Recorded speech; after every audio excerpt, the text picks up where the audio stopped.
আমি দ্বিতীয় বাক্য কি বলেছি? পর্দার আড়ালে মা ও বোনেরা।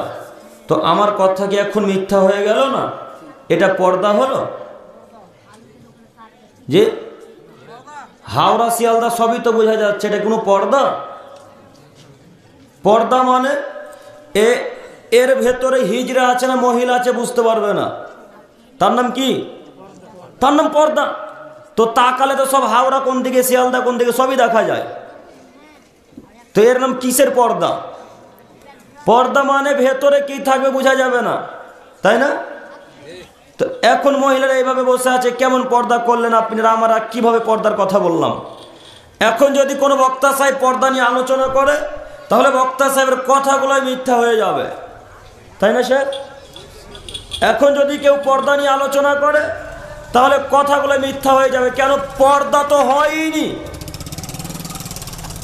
এত টাকা খরচ করতে পারলেন, এত বড় বড় বক্স, এত লাইটিংয়ের ব্যবস্থা করলেন, এত সুন্দর করে সাজালেন, আর 2, 3, 4 হাজার 5 হাজার টাকা দিয়ে ওখানে একটা লাইভ টেলিকাস্ট করা যেত না? এখানে ভিডিও হতো, ওখানে মহিলারা পর্দার মাধ্যমে দেখতো আমাদেরকে, হতো না? হতো না? কথা বলেন, হতো তো? লাইভ টেলিকাস্টের ব্যবস্থা করলেন না কেন? মহিলারা এইভাবে দেখবে মানে? এটা আমার মেন রোড, এখান দিয়ে হিন্দু যাবে, এখান দিয়ে খ্রিস্টান যাবে, এখান দিয়ে নাসারা যাবে, সবাই দেখবে। আপনার বোনেরা আপনার স্ত্রীরা সব ফ্রি নাকি? সবাই রাস্তা দিয়ে দেখবে? আশ্চর্য। পর্দা করতে হবে মানুষকে শেখানোর জন্য, মানুষের উপকারের জন্য জালসা দিয়েছেন। তো এখন জালসা কে শুনবে আর কে আমল করবে? এখানে যত সব বসে আছে সবাই নাকি ফেরেশতা, জান্নাতুল ফেরদাউস থেকে এখন নেমে আসলো, যারা কেউ তাকাবে না ওদিকে? আশ্চর্য। বিনা পর্দাতে জালসা চলে কি হিসাবে? প্রায় জায়গাতে যেখানে যাই সেখানে এরকম অবস্থা দেখা যায়। সেখানে আমরা বলি, আপনারা কি দেখতে পান না, বুঝতে পারেন না? আল্লাহ তাআলা বলছেন, করনা ফি বুয়ুতিকুন্না ওয়ালা তাবারুজনা তাবারুজাল জাহিলিয়াতুল উলা। হে পৃথিবী নারীগণ, বাড়িতেই থাকো, জরুরি প্রয়োজন ছাড়া বাড়ি থেকে বেরোতে হবে না, জরুরি প্রয়োজন।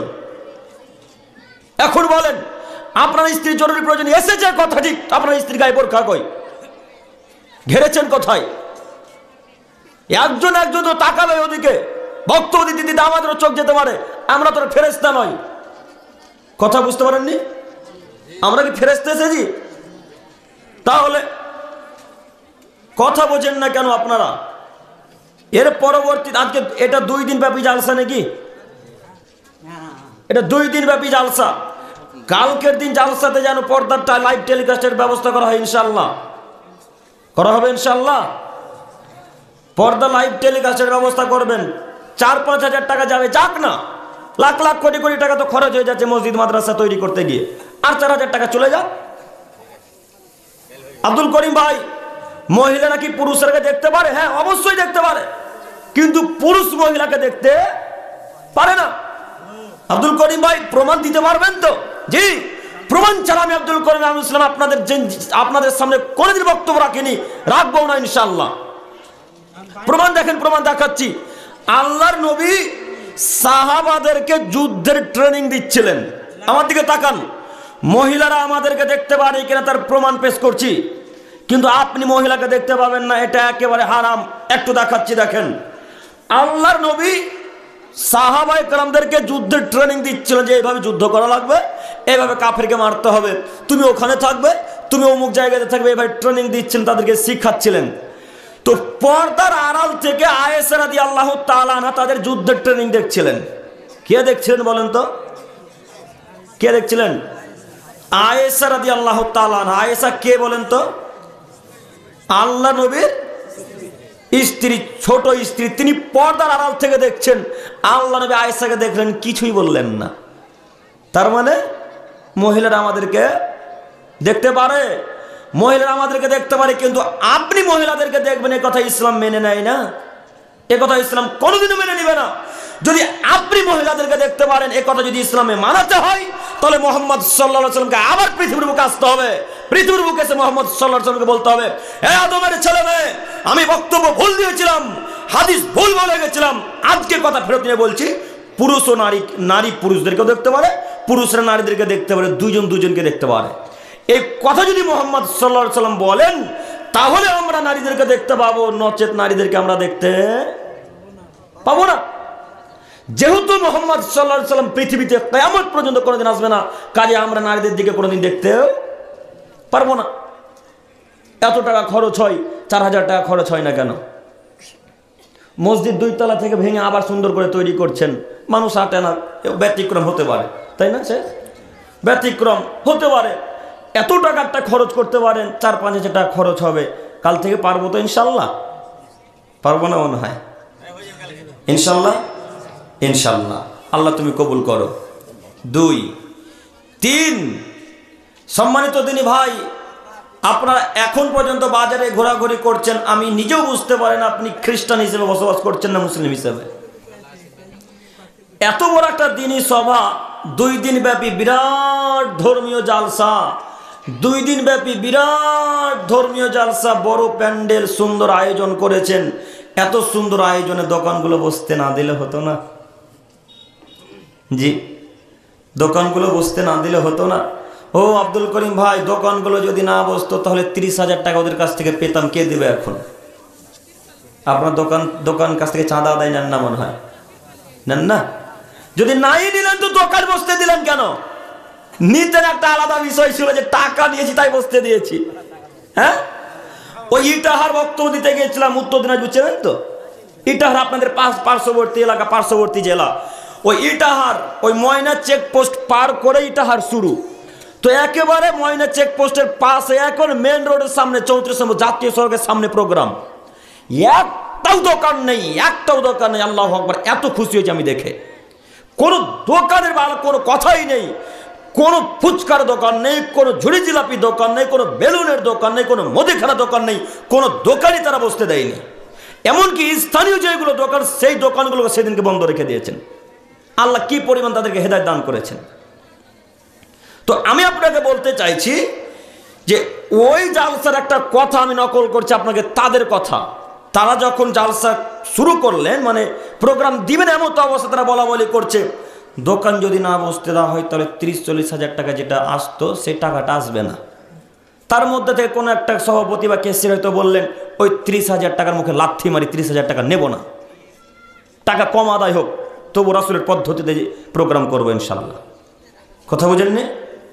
টাকা আদায় কম হোক, দোকানওয়ালাদের কাছ থেকে যে 30,000 টাকা পেতাম সেই 30,000 টাকা নেব না, এমনি জালসা করব, দেখি লোক হয় কিনা। হাজার হাজার লোক। আজকে এখানে যদি আপনার 300 লোক থাকেন তো মেলাতে 3,000 লোক আছে। কথা বলে না? হ্যাঁ, এখানে যদি 300 লোক থাকে মেলাতে 3,000 লোক আছে। ওই মেলা যদি না থাকতো 3,000 লোক এখানেই থাকতো ইনশাল্লাহ আজকে। এবং 3,000 লোক সারা গ্রামের লোক আজকে জালসার কথা শুনতো এবং তারা আমল করার চেষ্টা করতো।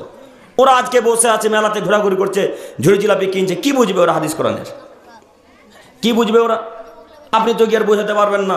আমি যেভাবে কথা বলবো সে হাদিস তো আপনার মনে থাকবে না, পরিপূর্ণ থাকবে কি? সেই পরিপূর্ণ তো কথা মনে থাকবে না, তাহলে আপনি আপনার ছেলে মেয়েকে কিভাবে বুঝাবেন এখন তারা যে ঘোরাঘুরি করছে? সম্মানিত মুরব্বী সাহেব, সম্মানিত দিনী ভাই, আমি আপনাকে অনুরোধ করে বলতে চাইছি যে এই নীতি বাতিল করে দেওয়া লাগবে। আমি আয়াত এবং হাদিস পেশ করেছিলাম শয়তান থেকে কিভাবে বাঁচা যায়। আয়াত এবং হাদিস আমি পেশ করেছিলাম শয়তান থেকে কিভাবে বাঁচা যায়। তো শয়তান থেকে এখন কিভাবে বাঁচবেন? শয়তান যে সব মেলাতে ঘোরাঘুরি করছে এখন। হ্যাঁ, এখন সব শয়তান তো মেলাতে। শয়তান বলছে আমি তো ভালোই আছি আজকে, শয়তান আজকে আসবে না এই পাড়াতে। কেন আসবে না বলেন তো? ওই যে মেলা বসেছে। শয়তানের কাজ মানুষকে জাহান্নামে নিয়ে যাওয়া। কোথায় নিয়ে যাওয়া? জাহান্নামে নিয়ে যাওয়া। শয়তানের কাজ মানুষকে পথভ্রষ্ট করা, শয়তানের কাজ মানুষকে অশ্লীল কাজকর্মে লিপ্ত করা। তো শয়তান বলছে আমার কাজ ছিল মানুষকে জাহান্নামের দিকে নিয়ে যাওয়া, তো আমি আমার সময় অপচয় করে কি করব? মানুষ এমনিতেই তো মেলার দিকে জাহান্নামে চলে গেছে, তাই ও আজকে আসবে না। ও আজকে চেয়ারের উপরে বসে আছে, আজকে ওর ছুটি। সম্মানিত মুরব্বী সাহেব, সম্মানিত দিনী ভাই, শয়তান থেকে বাঁচার লক্ষ কোটি গুণ উপায় আছে। শয়তান থেকে বাঁচার অনেক উপায় আছে। তার এটা একটি যে মহিলাকে রাস্তাঘাটে ঘোরা বন্ধ করা। শয়তান থেকে বাঁচার বেশ কয়েকটি উপায় আছে, তার একটা উপায় হচ্ছে মহিলাদের রাস্তাঘাটে বন্ধ, রাস্তাঘাটে বেরোতে দেওয়া যাবে না, এটা একটা উপায়। তো আমাদের মা বোনেরা সবাই ঘোরাঘুরি করে, আমরা কে যে শয়তান থেকে বেঁচে আছি আর কে যে শয়তানের সাথে লিপ্ত আছে আমিও বুঝতে পারছি না। সম্মানিত দিনী ভাই, সম্মানিত মা বোন, আমি আপনার ছেলের মতো, আপনি আমার কথাকে খারাপ নিয়েন না। হয়তো আপনারা আমাকে দেখতে পাচ্ছেন না বলে হয়তো একটু মন খারাপ করছে। আপনাকে আমি অনুরোধ করে বলি, আজকে যে আশাতে আপনি প্রোগ্রামে এসেছেন, যে নিয়াতে এসেছেন, সম্মানিত মা বোন, আমি আপনাদের দৃষ্টি আকর্ষণ করছি, একটু আমার কথা শ্রবণ করুন। সম্মানিত মা বোন, আমি আপনাদের দৃষ্টি আকর্ষণ করছি, একটু আপনি আমার কথা শ্রবণ করুন। আপনি হয়তো আজকে আশাতে এসেছেন যে আজকে প্রোগ্রাম শুনবো, কিছু আমল করব, আব্দুল করিম ভাইয়ের কথা শুনবো, অন্যান্য আলেমদের বক্তব্য শুনে যতটা হাদিস মানতে পারবো মানবো এবং মেনে জান্নাতে যাওয়ার চেষ্টা করব। এটাই তো আমাদের আশা। আমাদের সবারই মহিলা পুরুষদের একটাই আশা না আর কিছু আছে? জান্নাত যাবো, এটাই তো আমাদের টার্গেট, এটাই আমাদের টার্গেট। তো সম্মানিত মা বোন, আপনি আজকে এসেছেন জালসা শুনতে নেকির উদ্দেশ্যে, নেকি পেয়েছেন, এটাও ঠিক। জালসা শুনে নেকি আপনার আমলনামাতে ফেরেশতা মণ্ডলী লিখেছে, এটাও ঠিক। কিন্তু জালসা শুনে গিয়ে যখনই বাড়ির দিকে রওনা দিচ্ছিলেন তখন আপনাকে 4-5 জন যুবকে দেখেছে, এখন সব নেকি চলে গেল। হ্যাঁ, আপনারা হয়তো বা 2000 মহিলা আছেন বা 1500 মহিলা আছেন, তার মধ্যে 1400 মহিলা বিনা বোরখাতে এসেছেন। তাহলে কি কাজ হলো? কোথায় নেকি পেলেন? উদ্দেশ্য আমাদের কোথায় ছিল যাওয়া? কথা বলে না, জান্নাতে। আমাদের টার্গেট ছিল জান্নাত যাওয়া। তো আপনি যেভাবে যে পরিস্থিতিতে এসেছেন, যে পোশাক আশাক পরে, সে পোশাক আশাক পরে তো নেকি সব চলে গেল।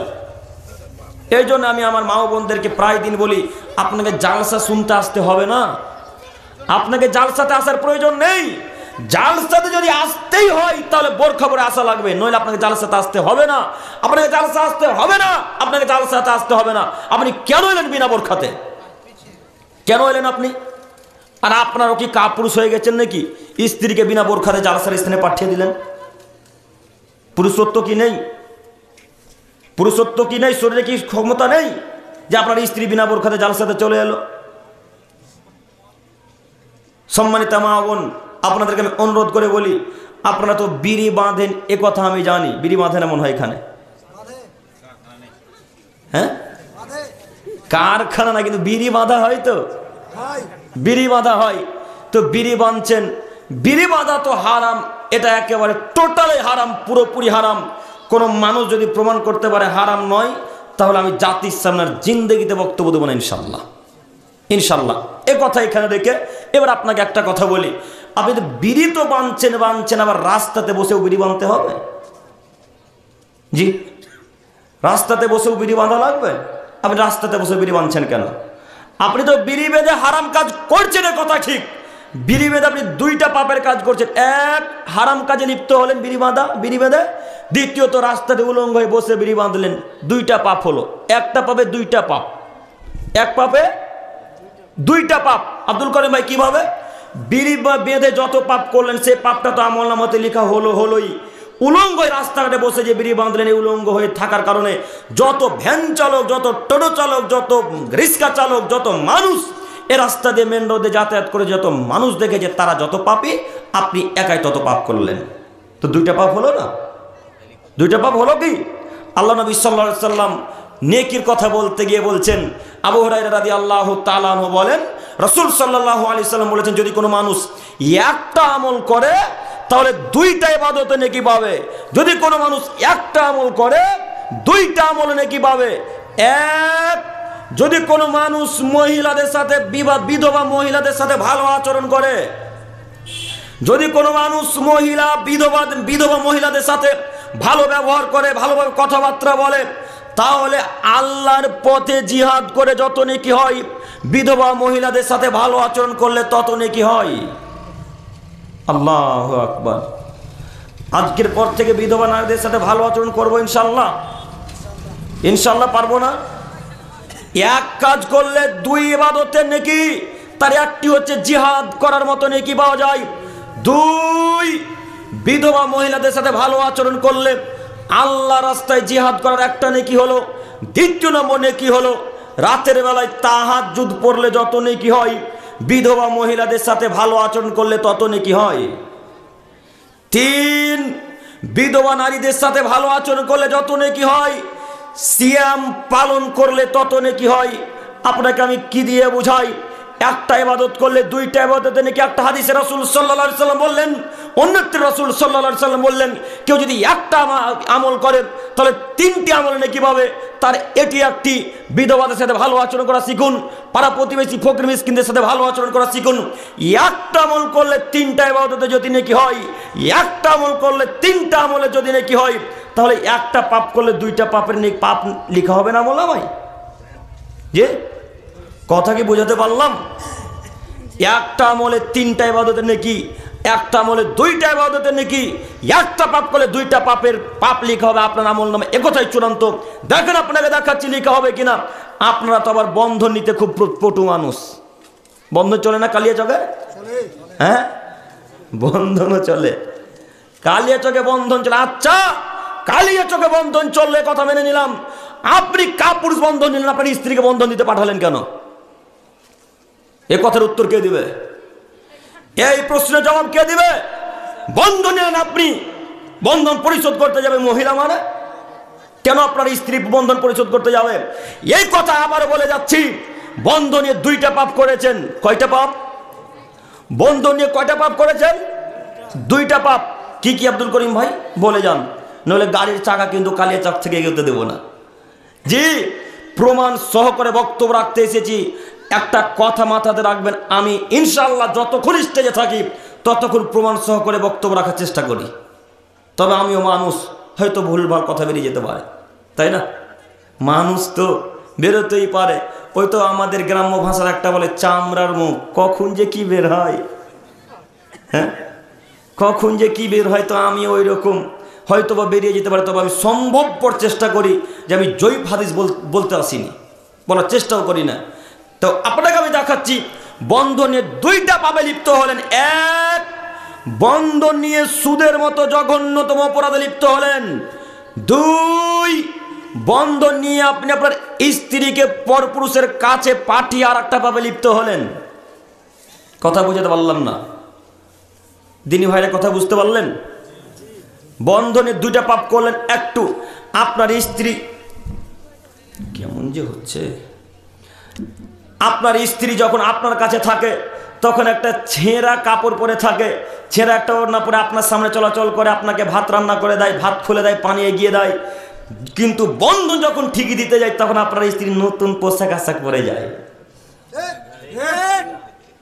কথা এটা মনে হয় বেশি মিলল নাকি? হ্যাঁ, মহিলারা এইভাবে সাজগোজ করে যায় না?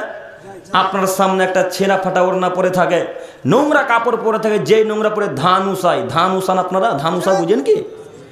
ও, আপনারা আমাদের মতোই নাকি একেবারে? হ্যাঁ, আপনারা ধান উসান? তো মহিলারা যখন ধান উসায় দেখবেন ধান উসার কাপড়টা অতি নোংরা হয়ে যায়, কালো কালো লাগে, লাগে না? তো এরকম আপনার সামনে যখন থাকে তখন ধান উসা কাপড় পরে আপনার সামনে থাকে। আর বন্ধন যখন মঙ্গলবার দিতে যাবে তখন খুব সুন্দর একটা ওড়না নিবে, কাপড় পরে তারপরে বন্ধন বলার দিকে যাবে। তো কে এটা গো? এত সাজগুজগুলোর কাছে যাওয়ার কি প্রয়োজন? একটু আপনাকে দেখাচ্ছি সাজগুজ কোথায় করতে হয়। আয়েশা রাদিয়াল্লাহু তাআলা আনহা নিজস্ব বর্ণনা দিচ্ছেন, তার মানে আয়েশা নিজে হাদিসটা পেশ করছেন। আয়েশা রাদিয়াল্লাহু তাআলা আনহা বলছেন, আমি ছোট নারী। এদিকে তাকান, ও মুরব্বী সাহেবেরা, দেখতে পাচ্ছেন আমাকে? আমার দিকে তাকান, এদিক ওদিক তাকাবেন না, নাহলে বুঝতে পারবেন না হাদিস। আমার দিকে একটু দেখেন।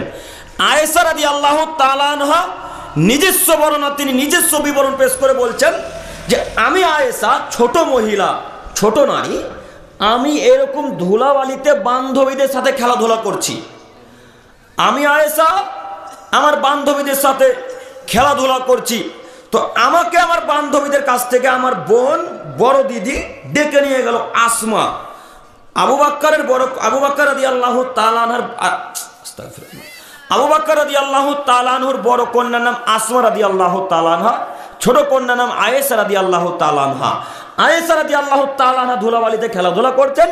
আসমা আসলেন, আসমা এসে বলছেন, আয়েশা জি চলো, তোমাকে এখন রাসূলের জন্য সাজানো হবে।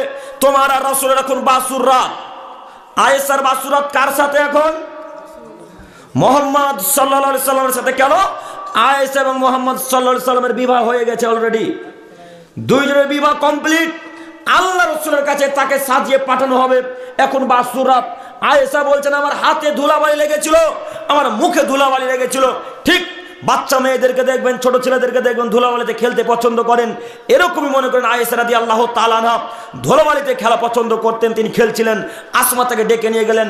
আসমা রাদিয়াল্লাহু তাআলা আনহা তার হাত পা ধুয়ে দিলেন, মুখকে ধুয়ে রাসূলের জন্য সুন্দর করে সাজগুজ করালেন, সুন্দর পোশাক আশাক পরালেন, আতর সেন মাখিয়ে রাসূলের কাছে এখন পাঠানো হবে, রাসূলের নিকটে পাঠানো হবে। তার কারণ তাদের দুইজনের বিবাহ হয়ে গেছে, তাদের দুইজনের এখন বাসুর রাত, তাদের দুইজনের এখন কি রাত? বাসুর রাত। তো আয়েশাকে পাঠানো হলো আল্লাহর নবীর কাছে, তার স্বামীর কাছে, তাই তাকে এত সাজগুজ করে যাওয়া লাগলো, তাই তাকে এত সাজিয়ে গুজিয়ে পাঠানো হলো, তাই সে এত সুন্দর করে সাজগুজ করলো আল্লাহ রসুলের কাছে যাওয়ার জন্য। আপনার স্ত্রী বন্ধনওয়ালার কাছে যাচ্ছে, তার পূর্বে এত সুন্দর করে সাজগুজ করলো কেন? তার মানে ওটা ওর স্বামী নাকি? কথা বলেন, কে ওটা ওর? এইভাবে সাজগুজ করে নারী যাবে কেন? নারী ঘরের বস্তু, নারী ঘরের বস্তু, নারী ঘরের বস্তু। আল্লাহ নবী বলছেন আল মারাতু আওরাতুন ফাইদা খারাজাত ইস্তাসরাবা শাইতান। নারী হচ্ছে ঘরের বস্তু, নারী হচ্ছে বাড়ির বস্তু, নারী বাড়িতেই থাকবে। মহিলা যখন বাড়ি থেকে বের হয়, শয়তান তাকে নগ্নতার প্রতি উৎসাহিত করে। শয়তান বলে একবার গায়ের চাদরকে ফেলে দাও, শয়তান বলে মাথার ওড়নাকে ফেলে দাও, শয়তান বলে তুমি এদিকে ওদিকে চলাচল করো। তাই তো মহিলারা বাড়ি থেকে বোরকা পরে ঠিকই বের হয়, মহিলারা মাথায় চাদর দিয়ে ঠিকই বের হয়। তখন বাইরে যেতে যেতে তার চাচাতো বোনের সাথে যখন দেখা হয়, তখন বলে রহিমা তোকে মাথায় কাপড় দিয়ে ভালো লাগে না রে, কাপড়টা খুলে দে। তখন রহিমার কথা শুনে মাথার কাপড়টাকে খুলে ফেলে দিল। এ হচ্ছে আর একটা শয়তান। শয়তান দুই প্রকারের বলেছিলাম কোন এক জালসাতে, মনে আছে কি? মনে আছে আপনাদের? শয়তান দুই প্রকারের হয়। এক যাকে দেখতে পাওয়া যায় তাকে, সে হলো মানুষ শয়তান, আর যাকে দেখতে পাওয়া যায় না সে হলো জিন শয়তান, ইবলিস শয়তান, আজাজিল শয়তান। ওকে এইভাবে মহিলাটাকে নগ্নতার প্রতি উৎসাহিত করলো কেন? আল্লাহ নবী বলছেন নারীরা ঘরে থাকবে, ফায়দা খারাজাত ইস্তাসরাবা শয়তান। যখনই বাড়ি থেকে মহিলারা বের হয়, শয়তান বলে রহিমা মাথার কাপড় ফেলে দাও, মাথার কাপড় ফেলে দিলে ভালো লাগবে।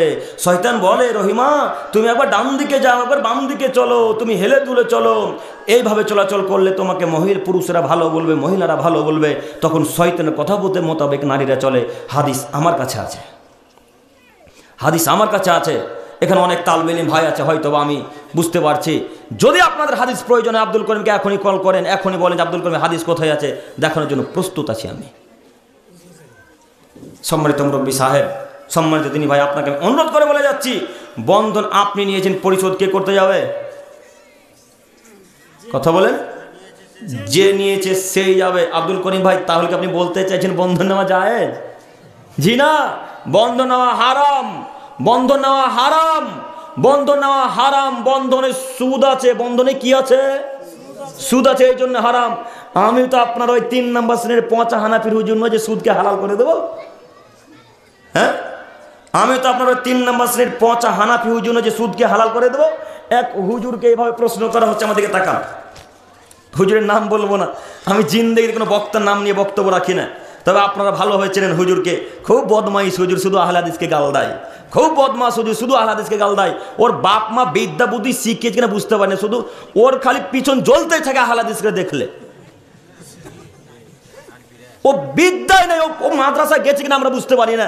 ও কি যে ব্যাটা করেছে, প্রশ্ন করেছে যে ব্যাংকের যে সুদগুলো আসে মাসে মাসে, ওই ব্যাংকের সুদ কি হালাল? তো তখন হুজুর বলছে হ্যাঁ একেবারে হালাল। এবার কে কাকে এখন বিদ্যা শিখাবে গো? আচ্ছা আপনারা বলেন তো, আজ পর্যন্ত জিন্দেগিতে কোন আলেম ওলামা ইকরামদের মুখে শুনেছেন যে ব্যাংকে সুদের টাকা হালাল? হ্যাঁ, আপনার হুজুর যে বলছে আলাদা, মানে ওই হুজুর আপনাদের এলাকার প্রধান বক্তা, ওই হুজুর আপনাদের এলাকার প্রধান বক্তা। মানুষের বিদ্যালয়ের কথা জানি, বুদ্ধিও কি নাই? মানুষের বিদ্যালয়ের কথা জানি, বুদ্ধিও কি নাই? কে বলেছে সুদের টাকা হালাল? কে বলেছে ব্যাংকের টাকা হারাম? এমন কোন মায়ের বেটা প্রমাণ করতে পারে যে ব্যাংকের টাকা হালাল করে? যদি হাদিস কোরআন দিয়ে এই কালিয়া চোখে যদি কবর না দিতে পারি, তো জিন্দেগিতে বক্তব্য দেবো না ইনশাল্লাহ। জিন্দেগিতে বক্তব্য দেবেন ইনশাআল্লাহ। সহিহ মুসলিম ও মিশকাতের হাদিস দেখবেন। হাদিস আনাস ইবনে মালিক রাদিয়াল্লাহু তাআলা আনহু বলেন, রাসূল সাল্লাল্লাহু আলাইহি সাল্লাম লানা রাসূলুল্লাহ সাল্লাল্লাহু আলাইহি সাল্লাম, আল্লাহর নবী লানত করেছেন আকিলা রিবা ওয়া মুকিলাহু ওয়া কাতাবাহু ওয়া শাহিদা ইয়াকালাহুম সাওয়া। যারা সুদ খায় তাদের উপরে লানত, যারা সুদ দেয় তাদের উপরে লানত, যারা সুদের লেখালেখি করে তাদের উপরে লানত, যারা সুদের সাক্ষী থাকে তাদের উপরে লানত। বলেন এই সহিহ মুসলিম মিশকাতের হাদিসকে কি করবেন? কি করবেন? জ্বালিয়ে পুড়িয়ে দাঁত মাজবেন সকালবেলা নাকি? কি করবেন? হুজুর বলল ব্যাংকের সুদের টাকা হালাল, তারপরের দিন থেকে ব্যাংকের সুদের টাকা নিতে শুরু করলেন কেন? কেন করলেন? শয়তান থেকে বাঁচবেন কিভাবে? শয়তান থেকে বাঁচবেন কিভাবে? যে বক্তব্য দিয়েছে স্টেজে 4 বছর সেই যে শয়তান। কিভাবে এখন শয়তান থেকে বাঁচবেন? একদিন আপনার হুজুর বলবেন না, আপনার হুজুর একদিনও বলবে না যে এটা কাজ করলে শয়তান থেকে বাঁচা যায়, এই কাজ করলে শয়তান থেকে বিরত থাকা যায়, এই কাজ করলে শয়তান থেকে বিরত থাকা যায়। কথা আপনার হুজুর কোনদিন বলবে না। কেন? এই কথা যদি হুজুর বলে দেয় তাহলে হুজুরের ব্যবসা বন্ধ হয়ে যাবে। হুজুর যদি বলে দেয় যে কাজ করলে শয়তান থেকে বিরত থাকা যাবে, তাহলে হুজুরের ব্যবসা টিকবে না, হুজুরের ব্যবসা বন্ধ হয়ে যাবে। কথা মনে বুঝতে পারেননি কোন ব্যবসার কথা বলছি? কথা বুঝতে পেরেছেন কি? জালসার ব্যবসা নয় গো, ওই মাজারের ব্যবসা। জালসার ব্যবসার কথা বলতে আসেনি। জালসা করলে শয়তান মারে কে বললো? মাজারে সেজদা করলে শয়তান মারে, কথা চূড়ান্ত সত্য, তাই না? হুজুর কি জানে না? হুজুর জানে না? ভালোভাবে জানে হুজুর। কেন? আপনার হুজুর হাফেজ মানুষ, আপনার হুজুর হাফেজ মানুষ। কোরআন মাজিদ তো এটা, কোরআন মাজিদ। এই কোরআন মাজিদের মধ্যে একটা আয়াত আছে, একটা আয়াত আছে আল্লাহ তাআলা বলছেন ইন্নাহু মান ইউশরিক বিল্লাহ ফাকাদ হারামাল্লাহু আলাইহিল জান্নাহ ওয়া মাওয়াহুন নার ওয়া মা লিয-যালিমিনা মিন আনসার। আদমের ছেলেমেয়ে শোনো, তোমাদের মধ্যে যদি কোনো মানুষ শিরক করে মৃত্যুবরণ করে, আদমের ছেলেমেয়ে তোমরা শোনো, তোমাদের মধ্যে যদি কোনো মানুষ শিরক করে মৃত্যুবরণ করে তাহলে তার জন্য আমি আল্লাহ তাআলা জান্নাতকে হারাম করে দিলাম, তার জন্য আমি আল্লাহ তাআলা জান্নাতকে হারাম করে দিলাম, তার জন্য আমি আল্লাহ তাআলা জান্নাতকে হারাম করে দিলাম। বাণী কার? বাণী কার? বাণী আল্লাহ। আল্লাহ বলছেন জান্নাতকে হারাম করে দিলাম শিরক করার কারণে। হুজুর কি পড়েনি? হুজুর কি জানে না?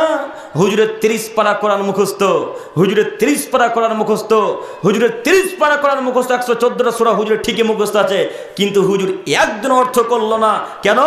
অর্থ যদি এখন বলে দেয় তাহলে হুজুরের লাখ লাখ কোটি কোটি টাকার ব্যবসা বন্ধ হয়ে যাবে একদিনের মধ্যে। একদিনের মধ্যে হুজুরের ব্যবসা বন্ধ হয়ে যাবে। তাই তো বলে না, তাই তো হুজুর বলছে তোমরাও চলো আমিও চলি। তো এরকম করে খাবি চলবি কতদিনে? তো গোলে মালে যায় যতদিন।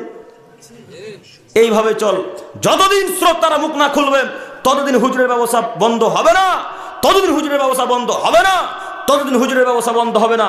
শয়তান থেকে বাঁচতে হয়, শিরক থেকে বিরত থাকলে শয়তান থেকে বাঁচতে হয়, বেদাত থেকে বিরত থাকলে শয়তান থেকে বাঁচতে গেলে মহিলাদেরকে বাড়িতে রাখতে হয়, শয়তান থেকে বাঁচতে হলে প্যান্ট টাকনুর উপরে পড়তে হয়।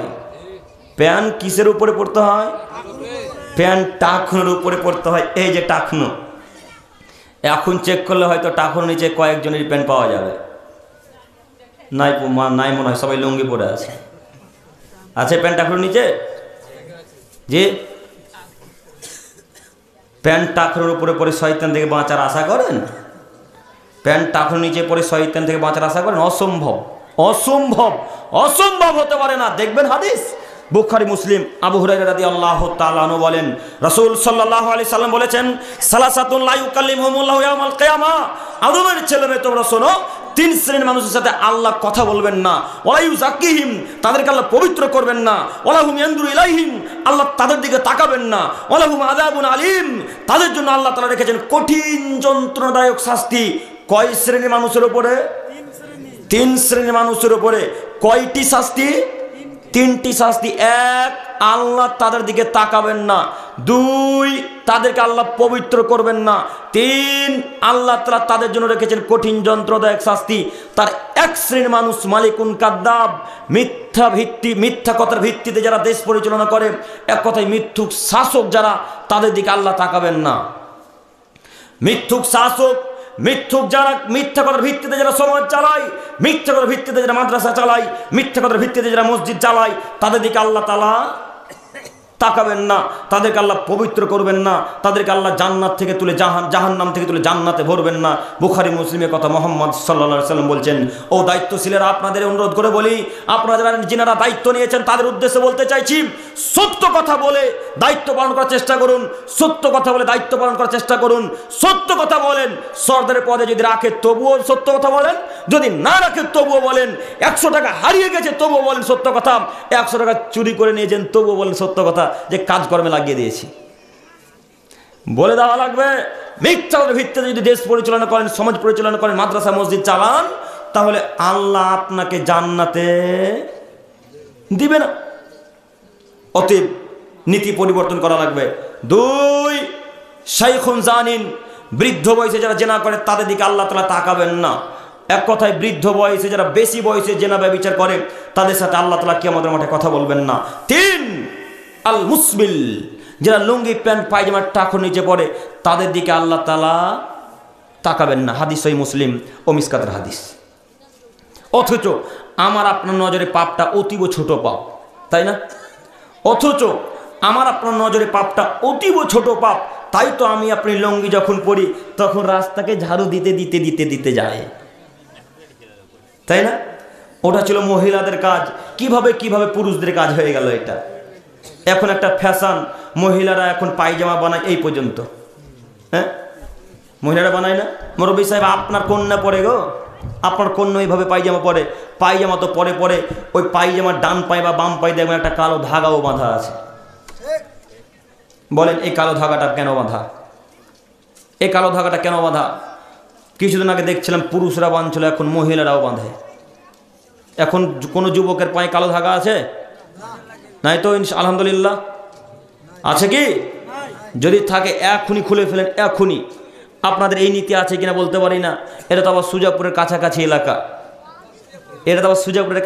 এলাকা, ওই মানুষেরা মনে করে যে এই ডান হাতের কবজিতে ব্যথা করছে বা বাম হাতের কবজিতে, তো ওর হুজুর বলেছে যদি এখন কালো ধাগা বাঁধো তাহলে কবজির লাগা ভালো হয়ে যাবে। হ্যাঁ, আপনারা শুনেননি মনে হয়? কালো ধাগা বাঁধলে কবজিতে লাগা ভালো হয় না? হুজুরে বলেছে যে কালো ধাগা বাঁধো তাহলে কবজিতে লাগা ভালো হয়ে যাবে। তাই হুজুরের কথা শুনে কত লোকের হাতে যে কালো ধাগা বাঁধা আছে আল্লাহ আলাম, আল্লাহ ভালো জানে। বলেন, আচ্ছা, হাতে লাগা, পায়ে লাগা, মাথায় লাগা, চোখে লাগা ভালো করার মালিক কে? আল্লাহ। তো কখন কখন কালো ধাগাটাকে মালিক বানিয়ে দিলেন যে গো? হ্যাঁ, কখন কখন কালো ধাগাটাকে আল্লাহ বানিয়ে দিলেন? ইন্না লিল্লাহি ওয়া ইন্না ইলাইহি রাজিউন। ছি ছি ছি ছি ছি। এই জন্য আল্লাহ বলছেন, তুই আমার সাথে শিরক করছিস, আমার সাথে শিরক করছিস। আমি তোকে সৃষ্টি করলাম, আমি তোকে খাওয়ালাম, আমি তোকে পড়ালাম, আমি তোকে বিনা টাকায় অক্সিজেন দিলাম, আমি তোকে বিনা ট্যাক্সে জমিনে চলতে দিলাম, আর তুই আমার জায়গাতে কালো ধাগাকে বসিয়ে দিছিস। হ্যাঁ, যা, তোকে আমি এখন জান্নাত দেব, তোকে জাহান্নামে দেব। ওই তো টিকটিকি যখন ডাকে তখন মহিলারা বলে, দুইজন কথা বলছি, ধরো স্বামী স্ত্রী আমরা কথা বলছি, বা আপনারা স্বামী স্ত্রীতে কথা বলছেন, স্বামী স্ত্রীতে কথা বলতে বলতে বলতে বলতে আপনার স্ত্রী একটা কথা বলেছে, যেমনই কথার সাথে সাথে একটা টিক টিক ঠিক ঠিক ঠিক ঠিক করে উঠেছে, তখন আপনার স্ত্রী বলছে, দেখলা দেখলা দেখলা আমার কথা ঠিক হলো, দেখলে তো টিকটিকিটা আমার কথা ঠিক বললো। তো আচ্ছা, আপনার স্ত্রী যে MA পাস ছাত্রী গো, হ্যাঁ, আপনার স্ত্রী যে MA পাস ছাত্রী, আপনার স্ত্রীকে এতটুকু সেন্স নাই, এতটুকু মানবতা নাই যে আমি কি কথা বললাম না বললাম, সত্য বললাম না মিথ্যা বললাম, টিকটিকি কিভাবে জানলো? টিকটিকি কিভাবে জানলো? তাই আল্লাহ বলছেন, আমার জায়গাতে একটা টিকটিকিকে বসিয়ে দিলি, যা, তোকে এখন আমি জাহান্নামে দেব।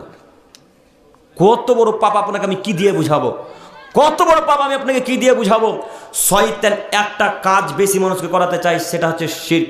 শিরক করে মৃত্যুবরণ করলে জাহান্নাম অজীব হয়ে যাবে, জাহান্নাম অজীব হয়ে যাবে, জাহান্নাম অজীব হয়ে যাবে। শিরক করে মৃত্যুবরণ করলে এই পাপের ক্ষমা নেই, এই পাপের ক্ষমা নেই, এই পাপের ক্ষমা নেই। পৃথিবীতে সব পাপের ক্ষমা আছে মৃত্যুর পরে, পৃথিবীতে সব পাপ আল্লাহ তাআলা মৃত্যুর পরে ক্ষমা করে দিতে পারেন, কিন্তু শিরকের পাপ আল্লাহ কখনো ক্ষমা করবেন না। আব্দুল করিম ভাই প্রমাণ, আব্দুল করিম ভাই প্রমাণ, প্রমাণ লাগবে তো? কথা বললে প্রমাণ লাগবে না? প্রমাণ তো লাগবে। এবার প্রমাণ পেশ করি।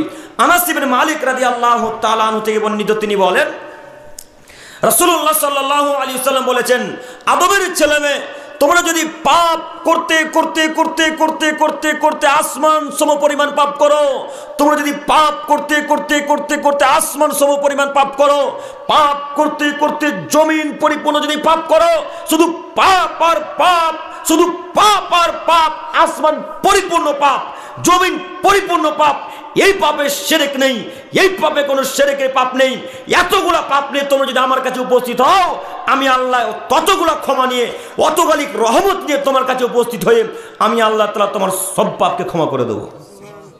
সুবহানাল্লাহ। আসমান পরিপূর্ণ পাপ যদি আপনার থাকে, আল্লাহ আসমান পরিপূর্ণ ক্ষমা নিয়ে আপনার কাছে উপস্থিত হবেন। জমিন পরিপূর্ণ যদি পাপ থাকে, আল্লাহ আপনাদের জমিন পরিপূর্ণ ক্ষমা নিয়ে, দয়া নিয়ে আপনার কাছে উপস্থিত হবেন।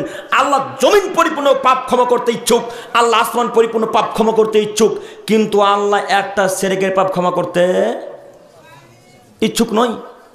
তাহলে আপনি বলতে পারেন শিরক কত বড় পাপ?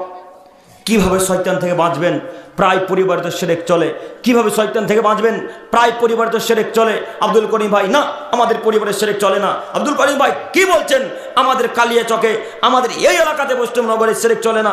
দেখবেন শিরক চলে কিনা, দেখবেন শিরক চলে কিনা, দেখাবো, দেখবেন। আপনার বাচ্চা মেয়েটা জন্মগ্রহণ করেছে, আপনার একটা কন্যা সন্তান জন্মগ্রহণ করেছে, ওই কন্যা সন্তানের এই ডান হাতে না বাম হাতে কালো ধাগা বেঁধে রাখেননি এখনো? নাই মনে হয়।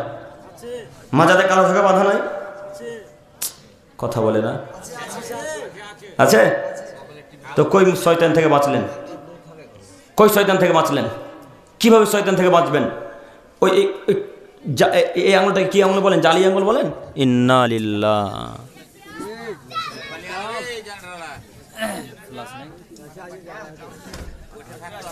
ইন্না লিল্লাহ। কারেন্ট চলে গেল গো।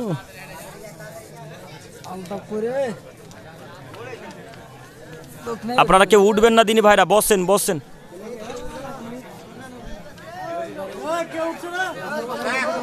আপনারা উঠবেন না কেউ, বসেন।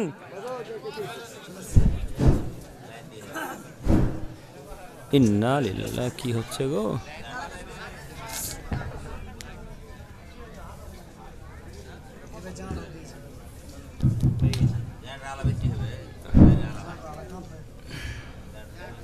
সম্মানিত দিনী ভাই, একটু আমার দিকে তাকান। এটাকে কনিষ্ঠ আঙুল বলেন না জালি আঙুল বলেন? গ্রামের ভাষায় বলেন জালি আঙুল। তো ওই কি আঙুল? কুড়া আঙুল। আচ্ছা, তো এই আঙুলটা দিয়ে কাজলতির একটা টিপ লাগিয়েছেন। কিসের টিপ? ওই যে কালিতে যে টিপগুলো করে, ওই কালিতে টিপ, কালি নিয়ে আপনার মেয়ের কপালে এই জায়গাতে একটা বড় করে টিপ দিয়েছেন, এই জায়গাতে। আর এখানে তো একটা আছেই, লম্বা চৌড়া করে একটা টিপ বসিয়েছেন। তো কেন বসিয়েছেন টিপটা? বদ নজর লাগবে না তার জন্য। হ্যাঁ, আচ্ছা বলেন তো, এই টিপটাতে বদ নজর থেকে বাঁচাতে পারবে? পারবে না। তো আপনার স্ত্রী দিল কেন? আপনার স্ত্রী দিল কেন? এই জন্য আল্লাহ নবী বলছেন, আদমের ছেলে মেয়ে তোমরা যখন বিবাহ করবে তখন 4টা গুণ দেখে বিবাহ করিও। আদমের ছেলে মেয়ে তোমরা যখন বিবাহ করো তখন 4টা গুণ দেখে বিবাহ করিও। 1, সুন্দর দেখিও। 2, তার সম্পদ দেখিও, তার বংশ পরিচয় দেখিও। 3, সে দিনদারি কিনা দেখিও। 4র্থ নম্বর কি? সে জামালি, সুন্দর সৌন্দর্যতা দেখিও। 4টা গুণ দেখে কে বিবাহ করতে বলেছেন? হ্যাঁ, ওটা বললাম। কে বলেছেন 4টা গুণ থেকে বিবাহ করতে? বলেন না, মুহাম্মদ সাল্লাল্লাহু আলাইহি ওয়াসাল্লাম। তো আল্লাহ নবী বলছেন, আদমের ছেলে শোনো শোনো শোনো শোনো শোনো, এই 2টি যদি না থাকে তো বাদ দাও, এই 3টি যদি না থাকে তো বাদ দাও। দিনের প্রতি তোমরা লক্ষ্য রাখিও। বিবাহ করতে গিয়ে দিনের প্রতি লক্ষ্য রাখিও। তো আপনি এমন নারীকে বিবাহ করেছেন যে নারী দিন রাত ঠোঁটে লিপস্টিক লাগায়। হ্যাঁ, তো কিভাবে এখন চললো? কিভাবে আপনার স্ত্রীর বিদ্যা থাকলো? তো এই স্ত্রী, যে স্ত্রী ঠোঁটে লিপস্টিক লাগায়, নিজে কপালে টিপ পরে, ওই মেয়ে তার কন্যাকে টিপ দিবে না তো দোয়া দিবে?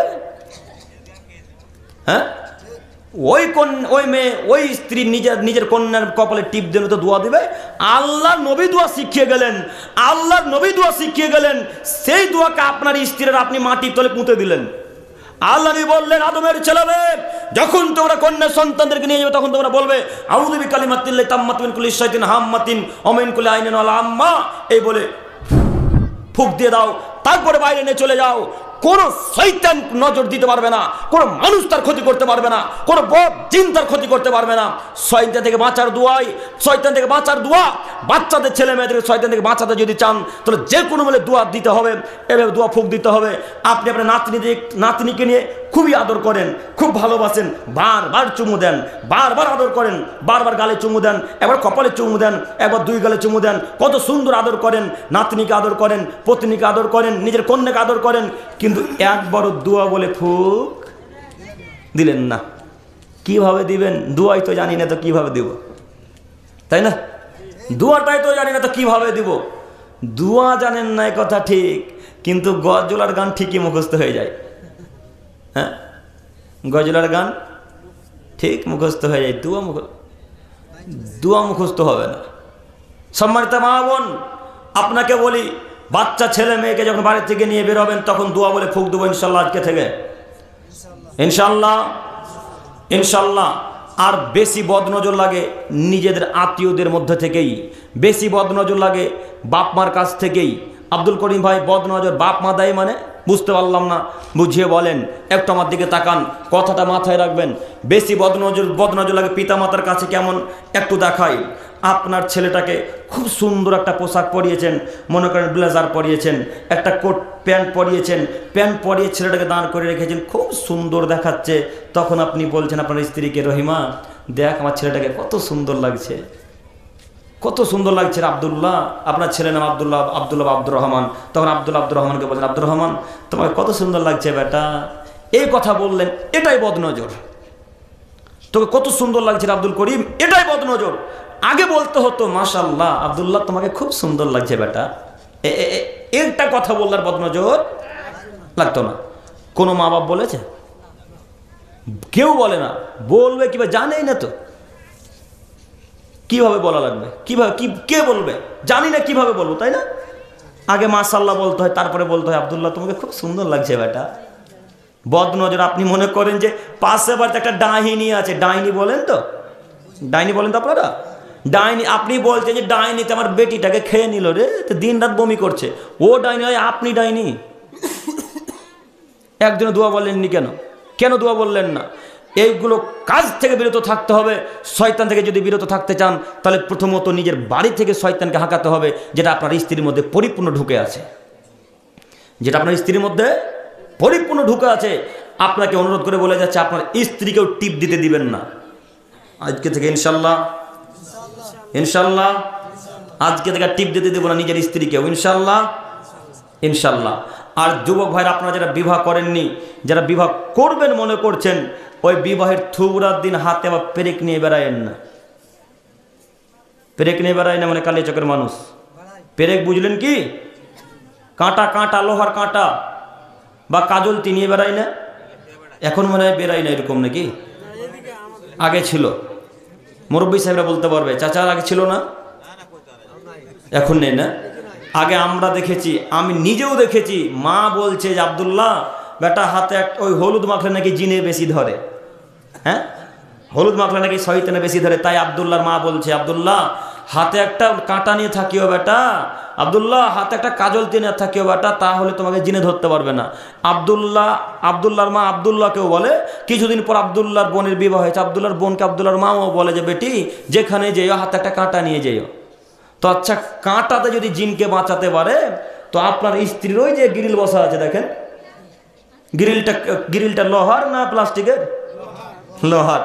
তো লোহাতে যদি জিনকে বাঁচাতে পারে, জিন থেকে দূরে সরিয়ে রাখতে পারে, তো আপনার স্ত্রী ঘরে থাকলো, তো আপনার স্ত্রীকে ধরলো কিভাবে গো? আপনারা কথা বুঝতে পারেননি মনে হয়। আপনার ধারণা কাঁটাতে যদি জিন থেকে বাঁচাতে পারে, তো আপনাদের বাড়ির জানালাতে লোহা লাগা নাই, দরজাতে শিকলি নাই লোহার, হ্যাঁ, তো কেন জিন আটকাতে পারলো না? জিনটা কিভাবে ঢুকলো? তার মানে বিদ্যাও নাই, বুদ্ধিও নাই, এমনিতে বসবাস করছি। হ্যাঁ, কথা কেমন বোঝা গেল? তার মানে কাঁটা জিনকে কাঁটা থেকে জিন বাঁচাতে পারে না। কাঁটা জিনকে বাঁচাতে পারে না, কাঁটার উপকার কিছুই নয়, কাঁটা কিছুই করতে পারে না, যা কিছু করতে পারে কে? আল্লাহ। ছেলের বাঁচাই, স্ত্রীকে বলেন, কন্যাকে বলেন, ছেলে মেয়েদেরকে বলেন, আব্বু বাড়ি থেকে বের হলে আয়াতুল কুরসি পাঠ করে বের হয়, আব্বু আয়াতুল কুরসি পাঠ করে বের হলে শয়তান কাছে আসতে পারে না, আব্বু আয়াতুল কুরসি পাঠ করে বের হলে শয়তান কাছে আসতে পারে না, আব্বু সূরা নাস, সূরা ফালাক, সূরা ইখলাস পাঠ করে ঘুমাও বেটা, তোর জিন আসতে পারবে না, আব্বু এই দোয়াগুলো, এই সূরাগুলো যদি পাঠ করে বসু ঘুমাও তাহলে শয়তান তোর নিকটে আসতে পারবে না। এই দোয়া বলা উচিত, আপনার ছেলে মেয়েকে উচিত ছিল, তাহলে শয়তান আসতে পারতো না। কিভাবে দোয়া বলা ঘটিয়ে দিয়ে যত হিন্দুদের কুসংস্কার, যত খ্রিস্টানদের কুসংস্কার সব মুসলিমদের মধ্যে এখন পরিপূর্ণভাবে ঢুকে গেছে, তাই না? পরিপূর্ণ হিন্দুদের কুসংস্কার, খ্রিস্টানদের কুসংস্কার আমাদের ভেতরে প্রবেশ করে গেছে। আল্লাহ তোমার কাছে ভিক্ষা চেয়ে মাবুদ বলি যে তুমি আমাদের মধ্য থেকে কুসংস্কারগুলো দূরে সরিয়ে দাও, সকলে বলি আমিন। সম্মানিত তিনি ভাই, আমি আপনাকে যেটা বলতে চাচ্ছিলাম, শয়তান থেকে কিভাবে বাঁচবেন, মহান আল্লাহ তাআলা বলেন, পৃথিবীর মানুষ, ইয়া আইয়ুহান নাস, হে মানব সম্প্রদায়, কুলু মিম্মা ফিল আরদি হালালান তাইয়্যিবা, আমি আল্লাহ তাআলা এই পৃথিবীতে যা কিছু দিয়েছি তা হতে বৈধ এবং পবিত্র রুজি ভক্ষণ করো। কে বলছেন বলেন তো? একটু আমার দিকে তাকান, আমার দিকে তাকান। আল্লাহ বলছেন, ইয়া আইয়ুহান নাস, হে পৃথিবীর মানব সম্প্রদায়,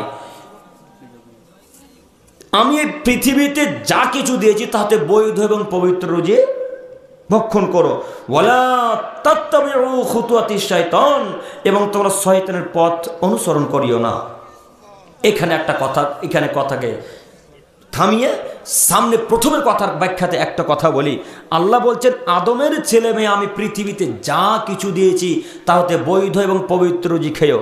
আচ্ছা, এবার আপনাকে বলি, এই গোটা পৃথিবীতে কত প্রকারের হালাল খাদ্য আছে, এই গোটা পৃথিবীতে কত রকমের হালাল খাদ্য আছে। হালাল খাদ্যের মধ্যে আছে গরু, হালাল খাদ্যের মধ্যে আছে ছাগল, হালাল খাদ্যের মধ্যে আছে উট, দুম্বা ইত্যাদি আরও কিছু। ফলমূলের মধ্যে আছে কলা, আপেল, বেদানা, খেজুর, কিশমিশ, পেস্তা, হাজারো উন্নত মানের দামি দামি ফল আছে, হাজারো উন্নত মানের দামি দামি কাজু, কিশমিশ, এই দামি দামি ফল আছে। এত প্রকারের ভালো ভালো খাদ্যকে রেখে, এত দামি দামি খাদ্যকে রেখে আপনার কপালে বিড়ি আর গুলগুটকাই জুটলো? হ্যাঁ, আল্লাহ বলছেন যে তোমরা হালাল খাদ্য খেয়েও, তো এত দামি দামি খাদ্যগুলোকে না বাইরে ফেলে দিয়ে ডান দিকে বাম দিকে রেখে দিয়ে কপালে বিড়ি আর গুলি জুটলো? মুরব্বী সাহেবদের বরিন্দাতে এখনো গুল আছে গো। বরিন্দা বুঝলেন কি? হ্যাঁ, এখনো হয়তো গুল আর সিগারেট বিড়ি আছে, তিরঙ্গা আছে, জর্দাপান আছে। তো আল্লাহ বলছেন, ওয়ালা তাত্তাবিউ খুতুওয়াতিশ শাইতান, আদমের ছেলে মেয়ে তোমরা শয়তানের পথ অনুসরণ করো না, শয়তানের পথ তোমরা অনুসরণ করো না। তো আব্দুল করিম ভাই, শয়তানের পথ কোনটা একটু বলবেন কি? আব্দুল করিম ভাই, শয়তানের পথ কোনটা একটু বলবেন কি? জি, শয়তানের পথ হচ্ছে অন্যায় কাজকর্ম, শয়তানের পথ হচ্ছে অন্যায় কাজকর্ম করা। আব্দুল করিম আরো বুঝিয়ে একবারে ক্লিয়ার করে পরিষ্কার করে বলে যান শয়তানের কাজ কি কি। একটু আপনাকে বলি, শয়তানের অনেক রকম কাজকর্ম আছে, শয়তানের অনেক রকম কাজকর্ম আছে, বিভিন্ন রকমের শয়তানের কাজকর্ম আছে। তার আরো একটি শয়তানি কাজকর্ম হচ্ছে ফুফুর জমিকে নিজের কাছে রেখে দেওয়া, বোনের জমিকে নিজের কাছে রেখে দেওয়া শয়তানি কাজ। মুরব্বী সাহেব, আপনার দৃষ্টি আকর্ষণ করছে আপনাকে, আমি এই কথা যুবকদেরকে বলবো না। কেন? যুবকদের জমি জায়গা এখন ভাগ হয়নি, আপনাদের এই জমি জায়গা ভাগ হয়েছে। আপনাকে দেখাচ্ছি শয়তানি কাজকর্ম। যুবক ভাইরা, আপনারা একটু আমার দিকে লক্ষ্য করেন, কথা খুব মনোযোগ দিয়ে শ্রবণ করবেন, খুব ভালো দামি কথা বলতে যাচ্ছি। সেটা হচ্ছে, মুরব্বী সাহেব একটু আমার দিকে তাকান তো। আপনার আব্বুর মরা হলো আজকে 10 বছর, আপনার আব্বুর মরা হলো আজকে 10 বছর। তো 10 বছরে আপনি আপনার বোনের জমি এখন পর্যন্ত বুঝিয়ে দেননি। আপনার আব্বু মরা হয়েছে 10 বছর, আপনি জমি পাবেন সকালে আর আপনার বোন পাবে জমি বৈকালে, না একসাথে পাবে? একসাথে পাবে। তো আজকে 10 বছর পিতার মরে যাওয়া হলো, মৃত্যুবরণ করা হলো, আজ পর্যন্ত বোনের জমি ফেরত দিলেন না কেন? বলেন, এটা কার কাজ? এটা ফেরেশতাদের কাজ। কার কাজ? শয়তানি কাজ। কেন বোনের জমি ফেরত দিলেন না? কাল সকাল হতে হতে বোনের জমি ফেরত দিয়ে দেবো ইনশাল্লাহ। দিতে পারবেন ইনশাল্লাহ? আপনাকে আমি অনুরোধ করে বলি, বোনের জমি ফেরত দিয়ে দেন। বাপ যদি মারা যায় সকালে, সন্ধ্যাবেলায় জমি ভাগ হবে ভাই বোনের মধ্যে। আজ পর্যন্ত জমি ভাগ হলো না, আপনি দিলেন না কেন? যখন আপনার বোন আপনাকে জমি চাইতেছে, তখন আপনি জোর গলায় ধমক দিয়ে বলেছেন, যা তোর জমি নিয়ে চলে যা, তোকে আমার বাড়ির কোনোদিনও আসতে হবে না। তখন বোন নিরুপায় হয়ে বলছে, ভাই জমি নিব না, তোমার কাছে রেখে দাও। কেন নিবে না? এখন যদি জমি জায়গা নিয়ে চলে যায়, স্বামী স্ত্রীতে যদি কোনোদিনও ঝগড়া ঝামেলা হয়, তো ভাইয়ের বাড়িতে এসে 2-1 দিন থাকবে, তাই না? এই পথটা বন্ধ হয়ে যাবে যদি জমি জায়গা নিয়ে চলে যায়। তাই আপনিও খুব সুযোগে সদ্ব্যবহার করছেন, সুযোগে সদ্ব্যবহার, যে বোনকে কথা বললে আর বোন জমি নেবে না, তাই বোনকে জমি ফেরত দিলেন না। আল্লাহি আল্লাহর কসম, আল্লাহি আল্লাহর কসম, আল্লাহি আল্লাহর কসম, বোনের যদি 1 কাঠা জমি নিজের কাছে রেখে দেন জোরপূর্বক, বোনের যদি 1 কাঠা জমি নিজের কাছে রেখে দেন জোরপূর্বক, 1 কাঠা জমি নিয়ে কিয়ামতের মাঠে বোনকে দিয়ে দিতে হবে। সেদিন বুঝতে পারবেন কিয়ামতের মাঠ কত কঠিন। 1 নেকির জন্য আদমের ছেলে মেয়ে দৌড়াদৌড়ি করবে। কয়টা নেকির জন্য? 1টা নেকির জন্য আদমের ছেলে মেয়ে দৌড়াদৌড়ি করবে। 1টা নেকির জন্য যদি আদমের ছেলে মেয়ে দৌড়াদৌড়ি করে, 1 কাঠা জমির নেকি কত হবে তাহলে বলেন এবার? কত হবে? 1 কাঠা জমির নেকি কত হবে গো? হিসাব করা যায়? আন্দাজের বাইরে। আপনাকে অনুরোধ করে বলে যাচ্ছি, জিন্দেগিতে বোনের জমি নিজের কাছে রাখবো না ইনশাল্লাহ। বোনকে জমি ফেরত দিয়ে দেবো ইনশাল্লাহ। আজকে ছেলেদেরকে বলে ঘুমাবেন, মুরব্বী সাহেব আপনাকে বলছি, আজকে বাড়িতে ছেলেদেরকে বলে ঘুমাবেন যে আব্দুল্লাহ, আব্দুর রহমান, আব্দুল করিম, আব্দুল সাত্তার, তোমরা শোনো, আপনার 4টা অথবা 5টা ছেলে হয়তো আমি জানি না, যদি 1টাও ছেলে হয়, সেই 1টা ছেলেকে ডেকে রাত্রেবেলায় বলেন, আব্দুল্লাহ বাবা আমি তো ঘুমাতে যাচ্ছি, আন্নম নিসফুল মাউত, ঘুম হচ্ছে অর্ধেক মৃত্যু। আব্বু তো আমি যদি রাতের বেলায় মারা যাই বা সকালে ঘুম থেকে ওঠার পূর্বে যদি মারা যাই, আব্বু তো তোমার ফুফুর জমি এত কাঠা নেওয়া আছে আমাদের কাছে, ফুফুর জমি তুমি ফেরত দিয়ে দিও। বলে ঘুমাতে পারবো না ইনশাল্লাহ? একটা কথা মাথায় রাখবেন, যদি না বলে ঘুমান আর যদি মৃত্যুবরণ করেন, আর আপনার ছেলে যদি ফুফুর জমি ফেরত না দেয়, আপনার ছেলে যদি আপনার বোনের জমি ফেরত না দেয়, তাহলে কিয়ামত পর্যন্ত আপনার ছেলে যতদিন জমি দখল করে থাকবে, ততদিন আপনার আমলনামাতে কবরে পাপ পৌঁছাতেই থাকবে। কথা বিশ্বাস হয় না মনে হয়? কথা বিশ্বাস হয় না মনে হয়? হাদিস মনে হয় মিথ্যা মিথ্যা লাগে। হাদিস মিথ্যা লাগলে এবার হাদিস পেশ করে দেখুন। আপনারা বক্তাদের মুখে শুনেছেন, মসজিদে একটা ইট দান করো, ইটটা যতদিন থাকবে ততদিন কবরে আমল নেকি পৌঁছাতে থাকবে। শোনেননি হাদিস? শোনেননি? এই হাদিসটাতে 100-100 বিশ্বাস আছে, নাই? এটা যদি বিশ্বাস থাকে, এটাও বিশ্বাস রেখে নিতে হবে যে বাপে বোনের জমি যদি নিজের কাছে রেখে দিই, কিয়ামত পর্যন্ত যতদিন আমার ছেলে মেয়ে নাতি পোতা যুগ যুগ ধরে যত লোক ব্যবহার করবে, তত পাপ আমার কবরে যেতেই থাকবে। কাল সকাল হতে হতে ফুপুর জমি দিতে পারবো না নাকি? বোনের জমি ফেরত দিতে পারবো না মনে হয়? ইনশাল্লাহ পারবো ইনশাল্লাহ। সম্মানিত মুরব্বী সাহেব, আমি আপনার ছেলের মতো, আমি আপনাকে বারবার এত জটিল কঠিন হয়ে বলতে চাইছি এই জন্যে যে আমি আব্দুল করিম আমিনুল ইসলাম একাই জান্নাতে যেতে চাই না। আমি আব্দুল করিম আমিনুল ইসলাম একাই জান্নাতে যেতে চাই না। আমি নিজে যেমন জান্নাতে নিয়ে যেতে চাই, আমি যেন পরিবারকে, মা ও বোনদেরকে, ভাই বোনদেরকে জান্নাতে নিয়ে যেতে চাই, তেমনি আমি আপনাদেরকে জান্নাতে নিয়ে যেতে চাই বলে এত জটিল কঠিনভাবে বলা। আপনি বিশ্বাস করুন, বোনের জমি নিজের কাছে রেখে জান্নাত লাভ করতে পারবেন না। আপনি বিশ্বাস করুন, ভাইয়ের জমি দখল করে জান্নাত লাভ করতে পারবেন না। আপনি বিশ্বাস করুন, নিজের কাকার জমি দখল করে জান্নাত লাভ করতে পারবেন না। আপনি বিশ্বাস করুন, নিজের চাচার বাড়িকে দখল করে জান্নাত লাভ করতে পারবেন না। যত জোরের জমি, যত ফুপুর জমি, যত ভাইয়ের জমি দখল করেছেন, কাল দুপুর হতে হতে ফেরত দিতে হবে ইনশাল্লাহ। পারবো ইনশাল্লাহ? ফেরত দেওয়ার চেষ্টা করেন তিনি ভাই। আপনাকে আমি অনুরোধ করে বলি, নইলে কিয়ামতের মাঠ কত যে কঠিন, কত যে জটিল, আপনাকে আমি কি দিয়ে বুঝাই? আমি আপনাকে বোঝাতে অক্ষম কিয়ামতের মাঠের ভয়াবহতা।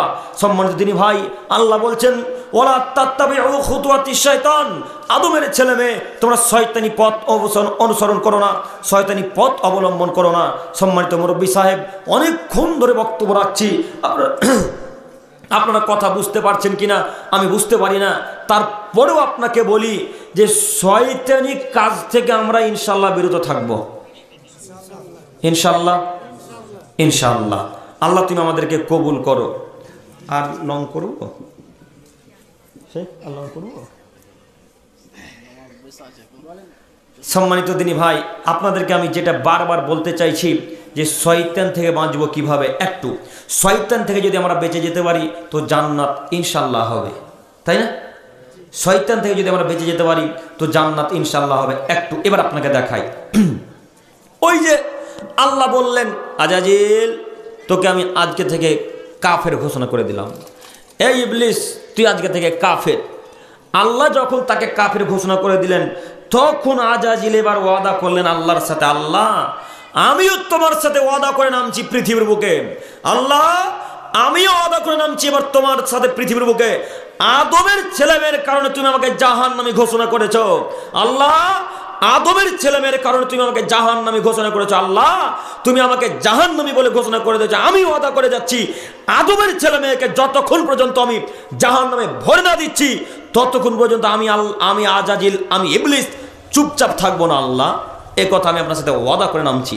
তখন আল্লাহ বললেন, আজাজিল আচ্ছা ঠিক আছে, যাও তুমি নেমে যাও, আমিও তোমার সাথে ওয়াদা করছি। আজাজিল তুমি শোনো, আমার আদমের ছেলেমেয়ে আমার বান্দাবান্দি পাপ করতে করতে করতে করতে করতে করতে করতে যদি আসমান পরিপূর্ণ পাপ করে, পাপ করতে করতে করতে করতে যদি জমিন সম পরিমাণ পাপ করে, এতগুলো পাপ নিয়ে যদি একবার আমাকে বলে, আল্লাহ তুমি তো দয়াবান, আল্লাহ তুমি তো ক্ষমাবান, আল্লাহ তুমি রহমান, তুমি গফুরুর রহিম, আল্লাহ আমি না জেনে এতগুলো পাপ করেছি, মাবুদ তুমি আমাকে ক্ষমা করো, আল্লাহ তুমি আমাকে ক্ষমা করো। এইভাবে আদমের কোনো ছেলে মেয়ে যদি আমার কাছে একবার ভিক্ষা চাই, আজাজিল শোন, আমি আমার আদমের ছেলে মেয়ের সব পাপকে সঙ্গে সঙ্গে ক্ষমা করে দেবো। সুবহানাল্লাহ। এর নাম আল্লাহ, এর নাম রহমান, ইনার নামই রহিম, ইনি হলেন গফুরুর রহিম। সব পাপ ক্ষমা করে দিতে পারেন সঙ্গে সঙ্গে কে? আল্লাহ। সঙ্গে সঙ্গে সব পাপ ক্ষমা করতে পারেন কে? আল্লাহ। একদিনও ভিক্ষা চেয়েছেন? একদিন আল্লাহর কাছে বলেছেন? একদিনও কান্নাকাটি করেছেন? চোখ দিয়ে একদিন পানি বের করেছেন? ফজরের পূর্বে একদিনও ঘুম থেকে উঠেছেন? আব্দুল করিম ভাই, ফজরের পূর্বে কিভাবে ঘুম থেকে উঠবো? ফজরেই তো ঘুম ভাঙে না। হ্যাঁ, তো ফজরের পূর্বে কিভাবে ঘুম থেকে উঠবো? এত বড় মসজিদ, আল্লাহু আকবার, এত বড় মসজিদ, ফজরে 2 থেকে 3 জন মুসল্লি। হ্যাঁ, আজকে ফজরে জামাতে নামাজ পড়েছেন একজন, হাত তোলেন তো। এই মসজিদে, এই মসজিদের আন্ডারে আপনি, এই মসজিদের আন্ডারে কয়জন হয়েছিল আজকে মুসল্লি গো? কয়জন? নাউজুবিল্লাহি মিন যালিক। ছি ছি ছি। এই মসজিদের আন্ডারে কটা বাড়ি আছে? এই মসজিদের আন্ডারে, মসজিদের আন্ডারে 150 বাড়ি আছে না? 150 বাড়ি আছে। তা আপনারা সবাই তো শিক্ষিত মানুষ, প্রত্যেকটা বাড়ি থেকে একটা করে মানুষ আসলে কটা মুসল্লি হতো ফজরে? 150টা। আব্দুল করিম ভাই, তার মধ্যে 50 জন কেরালা, দক্ষিণ দিনাজপুর, উত্তর দিনাজপুর কাজে গেছে। হ্যাঁ, তো 100টা হবে। আব্দুল করিম ভাই, এই 100টার মধ্যে আরো 20 জন কাজে চলে গেছে, নাই তো কজন হবে? আর 80 জন। হয়েছে কটা? 3টা। এরাই নাকি সমাজ পরিবর্তন করবে? হ্যাঁ, এরাই নাকি সমাজ পরিবর্তন করবে? এরাই বলছে জিহাদ করবো। বেটা জিহাদ সহজ নাকি? হ্যাঁ, ফজরের ওয়াক্তে ঘুমিয়ে থেকে জিহাদ করবেন আপনি? কিভাবে আপনি জিহাদ করবেন? আপনি বলছেন ফিলিস্তিনদেরকে সহযোগিতা করবো, কিভাবে করবেন? কিভাবে করবেন? কিভাবে করবেন? কোনো পথ আছে আপনার কাছে?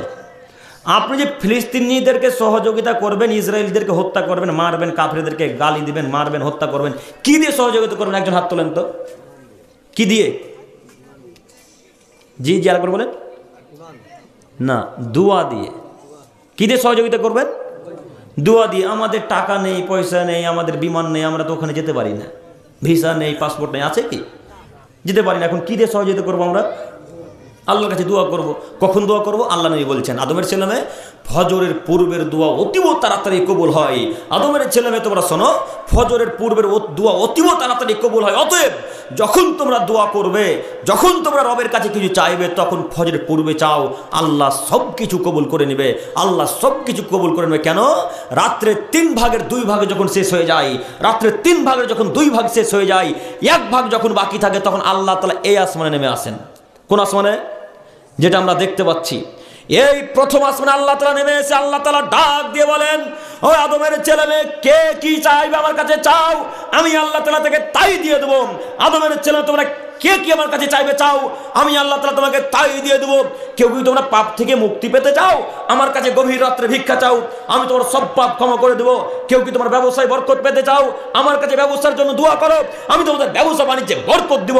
তোমরা কি কেউ কি বড় আলেম হতে চাও, তোমরা কি ভালো পড়াশোনা করতে চাও, আমার কাছে ভিক্ষা চাও, আমার কাছে গভীর রাত্রে আল্লাহকে বলো, আল্লাহ আমি বড় আলেম হতে চাই, আমার জ্ঞানে বারাকা দান করো, আমার ইলমে বারাকা দান করো, আল্লাহ তুমি আমাকে বড় ব্যবসায়ী করো, তুমি আমাকে বড় আলেম বানাও।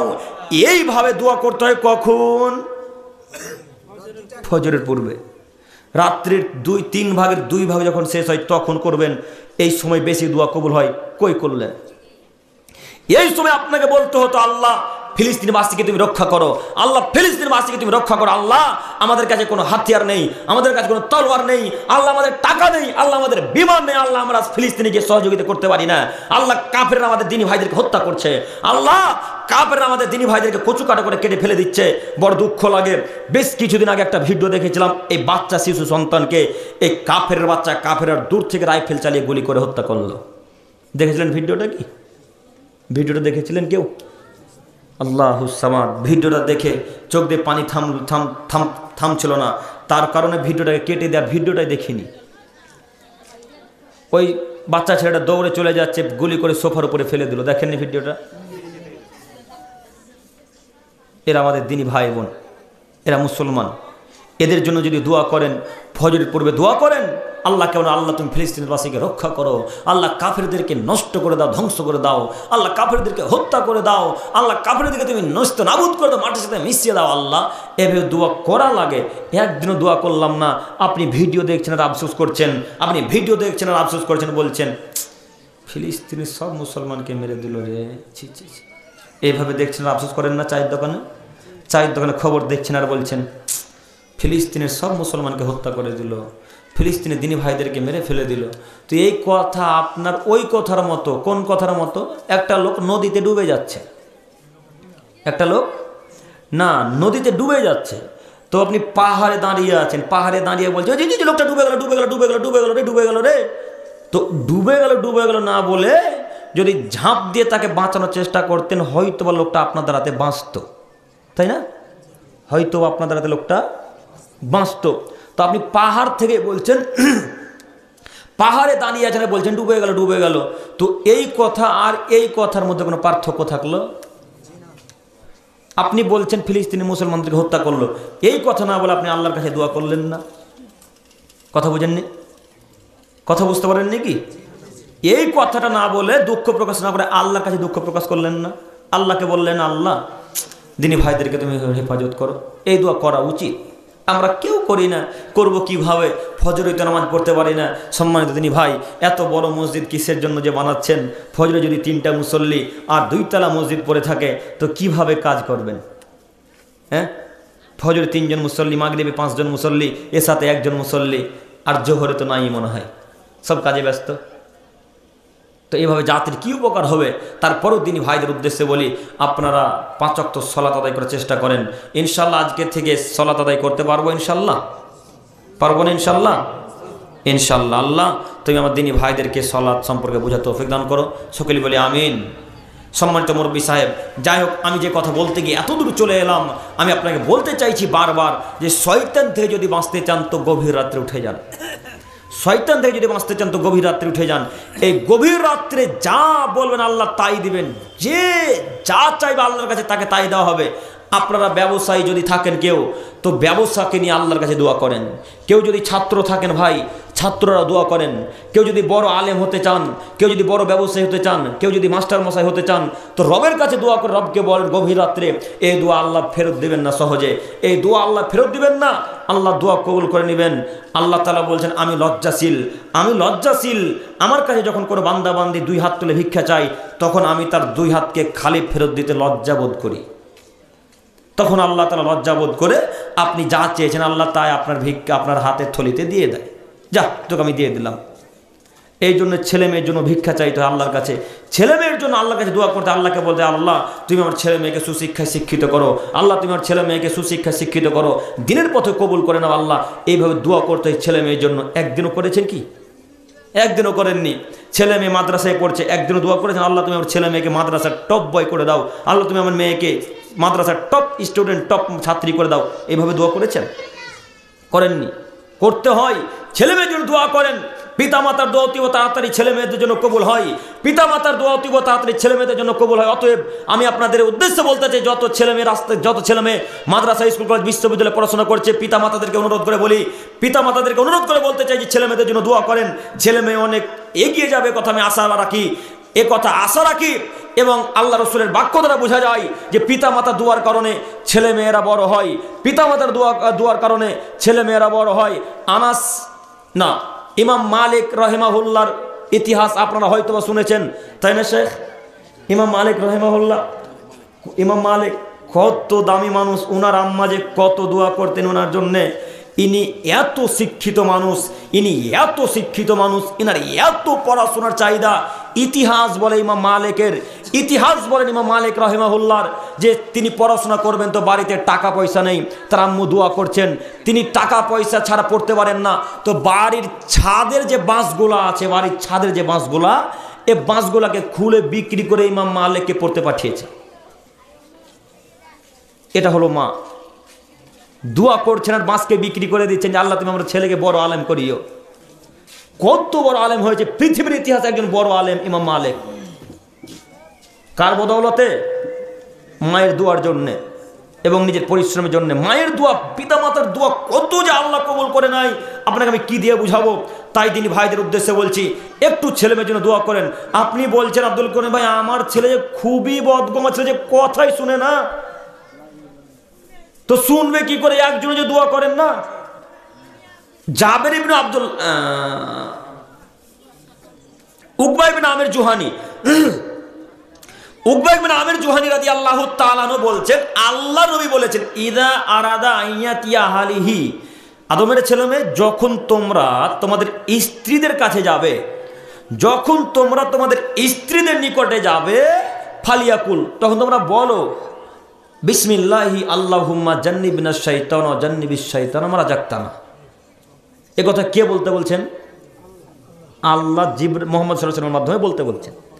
আল্লাহ বলছেন আদমের ছেলে মেয়ে, মুহাম্মদ সাল্লাল্লাহু আলাইহি ওয়াসাল্লাম বলছেন আদমের ছেলে মেয়ে তোমরা শোনো, যখন তোমরা তোমাদের স্ত্রীর নিকটে যাবে, অর্থাৎ তোমরা যখন দুজনে মিলনে লিপ্ত হবে, তোমরা যখন দুজনে মিলনে লিপ্ত হবে, তখন তোমরা মিলনের পূর্বে বলো বিসমিল্লাহি আল্লাহুম্মা জান্নিবনা শাইতান ওয়া জান্নিবিশ শাইতানা মা রাযাকতানা। এই দোয়া বলতে হয়। এই দোয়ার অর্থ কি? আল্লাহ তোমার নামে শুরু করছি, আল্লাহ তোমার নামে শুরু করছি, এই মিলনে তুমি আমাদেরকে শয়তান থেকে দূরে রেখো, এবং মিলনের ফলে যদি কোনো সন্তান সন্ততি আসে তো আল্লাহ তুমি সন্তান সন্ততিকে শয়তান থেকে দূরে রাখিও। দোয়ার অর্থ। মিলনের পূর্বে একদিনও বলেননি, আর আপনি আজকে এসে বলছেন আমার ছেলে কথাই শুনে না, কথাই শুনে না, কথাই শুনেন না। কিভাবে শুনবে? দোয়াই তো বলেননি, কিভাবে কথা শুনবে আপনার ছেলে মেয়ে? ছেলে মেয়ের জন্য দোয়া করতে হয়, মিলনের পূর্বে দোয়া করতে হয়, স্ত্রীদের জন্য দোয়া করতে হয় দুই হাত তুলে দিয়ে, দুই হাত তুলে দিয়ে ইব্রাহিম আলাইহিস সালামের মতো দোয়া করতে হয়। ওই যে ইব্রাহিম আলাইহিস সালাম তার স্ত্রীকে ইসমাইল আলাইহিস সালামকে রেখে চলে এলেন, একেবারে কর্নারে গিয়ে দেখতে পারেন তখন দোয়া করছেন দুই হাত তুলে, দীর্ঘক্ষণ ধরে, অনেকক্ষণ ধরে ইব্রাহিম আলাইহিস সালাম দোয়া করলেন ছেলে মেয়ের জন্য, তাই না শেখ? স্ত্রীর জন্য ইসমাইল আলাইহিস সালাম জন্য কতক্ষণ ধরে দোয়া করলেন। তিনি বলছেন, ইসমাইল আলাইহিস সালাম বলছেন, আল্লাহ আমি আমার স্ত্রীকে রেখে গেলাম, আল্লাহ তোমার আদেশে ইসমাইলকে রেখে গেলাম, আল্লাহ আমার স্ত্রীকে রেখে গেলাম, এমন জায়গাতে রেখে গেলাম আল্লাহ, এমন জায়গাতে রেখে গেলাম আল্লাহ যেখানে মানুষ তো বহু দূরের কথা, যেখানে মানুষ থাকা তো বহু দূরের কথা, আল্লাহ ওখানে গাছপালাও নেই। যখন ইসমাইল আলাইহিস সালামকে তার মাতাকে রেখে গেছিলেন তখন আরবে কোনো গাছপালা ছিল না, তখন কোনো গাছপালা ছিল না। তাই এই কর্নারে এসে, অনেক দূরে এসে ইব্রাহিম আলাইহিস সালাম দুই হাতকে উত্তোলন করে রবের কাছে ভিক্ষা চেয়ে পশ্চিম দিকে ওই কাবার দিকে মুখ করে দোয়া করছেন, আল্লাহকে বলছেন, আল্লাহ তোমার আদেশ আমার ছেলে মেয়েকে রেখে চলে গেলাম, আল্লাহ তোমার আদেশ আমার স্ত্রীকে, আমার সন্তানকে রেখে চলে গেলাম, আল্লাহ তুমি রক্ষা করো, আল্লাহ তুমি রক্ষা করো, আল্লাহ তুমি রক্ষা করো। আল্লাহ তাদেরকে রক্ষা করেছিলেন না করেননি? করেছিলেন। একদিনও দোয়া করেছেন ছেলে মেয়ের জন্যে? একদিনও দোয়া করেছেন স্ত্রীর জন্যে? কেন করেননি? শয়তান থেকে কিভাবে স্ত্রী বাঁচবে, ছেলেরা বাঁচবে? কখনো কখনো স্বামীকে স্ত্রীর জন্য দোয়া করতে হয়, স্ত্রী তো স্বামীর জন্য দিন রাত দোয়া করবে। সম্মানিত মা বোন, আপনাদেরকে বলি, আপনারা দিন রাত স্বামীর জন্য দোয়া করবেন, দিন রাত। দিন রাত দোয়া করবেন, শুয়ে আছেন তারপর তখন বলেন আমার আল্লাহ তোমার স্বামীকে ভালো রেখো, বসে আছেন তবুও বলেন আল্লাহ তোমার স্বামীকে ভালো রেখো। সর্বদাই মহিলাদেরকে দোয়া করতে বাধ্য, মহিলারা দোয়া করবেই স্বামীর জন্য। অতএব সম্মানিত দিনী ভাই, সম্মানিত মা বোন, নিজের ছেলে মেয়ের জন্য দোয়া করুন এবং আল্লাহকে বলুন আল্লাহ তুমি আমার ছেলে মেয়েকে শয়তান থেকে দূরে রেখো, আল্লাহ তুমি আমার ছেলে মেয়েকে শয়তান থেকে দূরে রেখো। বিশেষ করে আমি একটা কথা আপনাদেরকে অনুরোধ করে বলবো, মিলনের পূর্বে যে দোয়াটা আল্লাহর নবী বলে গেছেন, এই দোয়াটা আজকে রাত্রেই মুখস্থ করবো ইনশাআল্লাহ। এই দোয়ার অর্থ কত দামি গো! আপনারা যদি মিলামিশা করেন তো শয়তান নিকটে আসতে পারবে না, শয়তান দেখতে কিছু পাবে না। তো আপনি কি চান যে আপনারা স্বামী স্ত্রী কি গল্প করবেন, কি কথাবার্তা বলবেন, সে কথা শয়তান শুনুক? কেউ কি চাই আমরা? কেউ চাই আমরা? কেউ যদি আমরা না চাই তাহলে দোয়া মুখস্থ করা অপরিহার্য, আপনার জন্য ফরজ। মুখস্থ হবে ইনশাআল্লাহ। মোবাইল আশা করি প্রায় লোকের কাছে আছে, তাই না? প্রায় লোকের কাছে অ্যান্ড্রয়েড ফোন আছে। আজকে এখনই মোবাইল বের করে সার্চ করেন যে স্ত্রী মিলনের পূর্বের দোয়া, স্ত্রী মিলনের পূর্বের দোয়া, দেখবেন সুন্দর করে দিয়ে দেবে বিসমিল্লাহি আল্লাহুম্মা জান্নিবিনাশ শাইতান ওয়া জান্নিবিশ শাইতানা মা রাযাকতানা। মুখস্থ হবে না ইনশাআল্লাহ? ইনশাআল্লাহ মুখস্থ করা জরুরি। পারবো ইনশাআল্লাহ? ইনশাআল্লাহ। সম্মানিত দিনী ভাই, রাত্রি অনেক গভীর হয়ে আসছে।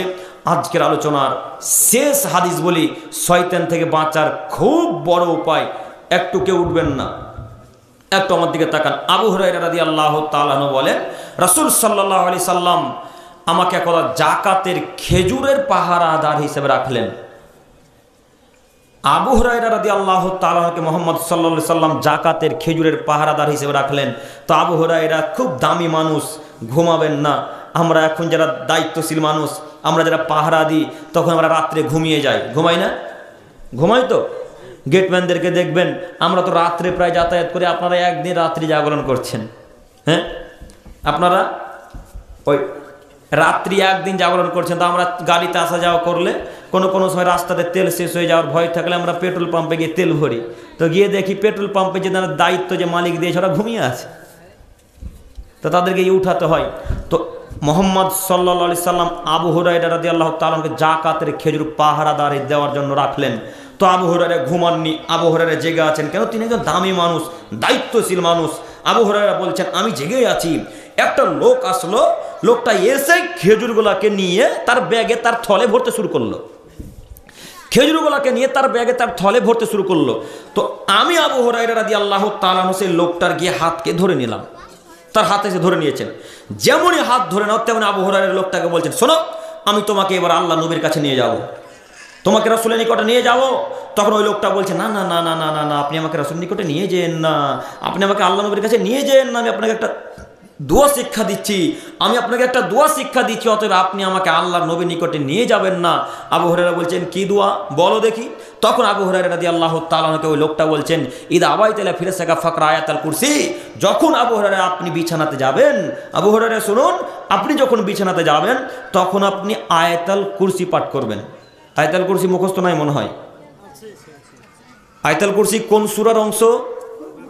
সূরা বাকারার অংশ। তো আবু হুরায়রাকে ওই লোকটা শিক্ষা দিচ্ছে, আবাইতা ইলা ফিরাশিকা ফাকরা আয়াতুল কুরসি। আবু হুরায়রা আপনি শুনুন, যখন আপনি বিছানায় যাবেন তখন আয়াতুল কুরসি পাঠ করে ঘুমাবেন। ঘুমানোর পূর্বে আগে আপনি আয়াতুল কুরসি পাঠ করে ঘুমান। যদি আয়াতুল কুরসি পাঠ করে ঘুমান তাহলে আল্লাহর পক্ষ থেকে একজন ফেরেশতা আপনার মাথার কাছে সারা রাত্রি পাহারা দিবে। সুবহানাল্লাহ, ফজর পর্যন্ত।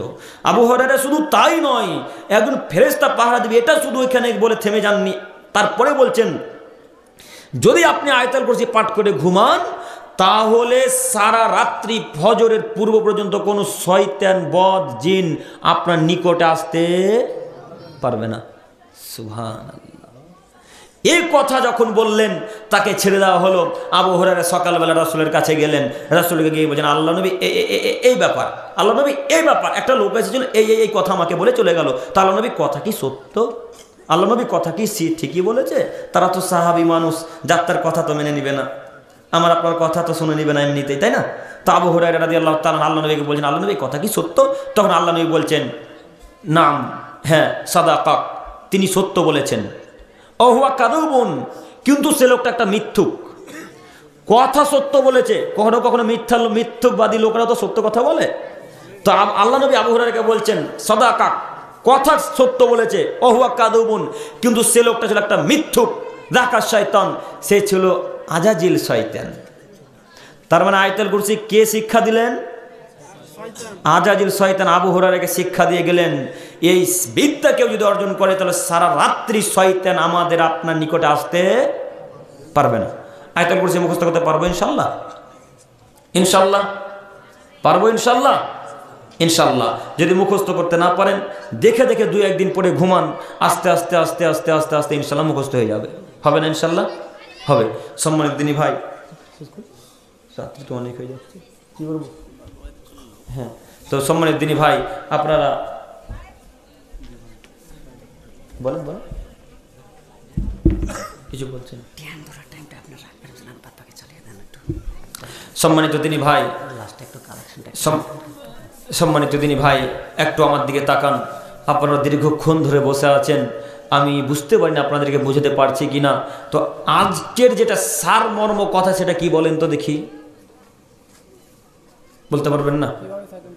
শয়তান থেকে কিভাবে বাঁচবো। জি, জাযাকাল্লাহু খাইরান, এটা আমাদের আজকে সারমর্ম কথা, মূল কথা কি এটা আমাদের, তাই না? তো আমি কি আপনাদেরকে বোঝাতে পারছি কি কাজকর্ম করলে শয়তান থেকে বাঁচতে পারবো? ইনশাআল্লাহ, ইনশাআল্লাহ। আরো একটা হাদিস বলি, একটু আমার দিকে তাকান। আবু হুরায়রা উকবা ইবনে আমির জুহানী রাদিয়াল্লাহু তাআলা আনহু বলেন, বাইনানা নাসিরু মা রাসূলিল্লাহি সাল্লাল্লাহু আলাইহি ওয়াসাল্লাম, আমি এবং কিছু সাহাবায়ে কেরামগণ এবং আল্লাহর নবী, আমরা সবাই একসাথে একটা এলাকা দিয়ে চলে যাচ্ছিলাম। বাইনাল জুহুফা ওয়াল আবওয়া, সেই জায়গাটার নাম জুহুফা এবং আবওয়া নামক একটা জায়গা। এই আবওয়া এবং জুহুফা নামক জায়গা দিয়ে, রাস্তা দিয়ে আমি এবং সাহাবায়ে কেরামগণ এবং আল্লাহর নবী আমরা রাস্তাতে চলে যাচ্ছিলাম। যেতে যেতে যেতে যেতে ঈদ গসিয়াত রিহুন শাদীদুন জুলমা, এমন ঝড় চলে এলো, ঝড় আসার কারণে কোনো কিছু দেখা যায় না, একেবারে অন্ধকার হয়ে গেল। রাস্তাকে আমাদের ঘিরে নিল অন্ধকারে, এত কঠিন অন্ধকার, আমরা রাস্তা দেখতে পাচ্ছি না। অন্ধকার, অথচ দিন ছিল তখন, এত কঠিন ঝড় চলে এলো, অন্ধকার, রাস্তা দেখা যায় না। এই অন্ধকার ছেয়ে আছে, রাস্তাঘাট অন্ধকার হয়ে আছে। এমন অবস্থায় আল্লাহর নবী সূরা নাস আর সূরা ফালাক পাঠ করতে শুরু করেছেন। সূরা নাস আর সূরা ফালাক আল্লাহ নবী পাঠ করতে শুরু করেছেন, হাদিস সহিহ মুসলিম ও মিসকাতের। তো উকবা ইবনে আমির জুহানী রাদিয়াল্লাহু তাআলা আনহু দেখছেন যে আল্লাহর নবী সূরা পাঠ করছেন। তো আল্লাহ নবী বলছেন, উকবা, এই সূরা নাস এবং ফালাক পাঠ করো। উকবা, এই সূরা নাস এবং ফালাক পাঠ করবে কেন? আল্লাহর কাছে সহযোগিতা চাওয়ার জন্য একটা বড় মাধ্যম যে সূরা নাস এবং সূরা ফালাক। বিপদ থেকে বাঁচার একটা বড় মাধ্যম সূরা নাস এবং সূরা ফালাক। মুখস্থ নয় আমাদের? সূরা নাস ফালাক মুখস্থ নেই? মুখস্থ আছে। সূরা নাস আর ফালাক পাঠ করবেন যখন বিপদে পড়বেন, রাস্তাতে চলে যাচ্ছেন, দেখবেন কত কত সময় রাস্তায় যেতে যেতে যেতে হঠাৎ কালবৈশাখী ঝড় চলে আসে না? এত ঝড় চলে এলো, ধুলাবালি এত উঠছে, রাস্তা দেখা যায় না। তখন চুপচাপ দাঁড়িয়ে যান, চুপচাপ দাঁড়িয়ে গিয়ে সূরা নাস ফালাক পড়ে আল্লাহর কাছে ভিক্ষা চান। আল্লাহকে বলেন, আল্লাহ তুমি ঝড় থেকে আমাদেরকে রক্ষা করো, আল্লাহ তুমি ঝড় থেকে আমাদেরকে রক্ষা করো, আল্লাহ তুমি ঝড় থেকে আমাদেরকে রক্ষা করো। সূরা নাস আর ফালাক আল্লাহ তাআলা অতীব তাড়াতাড়ি কবুল করেন। এই সূরা দুটি পাঠ করে রবের কাছে দোয়া করলে রব দোয়া কবুল করেন। সম্মানিত দিনী ভাই, অতএব যখনই কোনো বিপদে পড়বেন, যখনই কোনো অসুবিধাতে পড়বেন, তখনই এই দোয়াটা পাঠ করবেন ইনশাআল্লাহ। এই সূরা দুটি পাঠ করবে ইনশাআল্লাহ।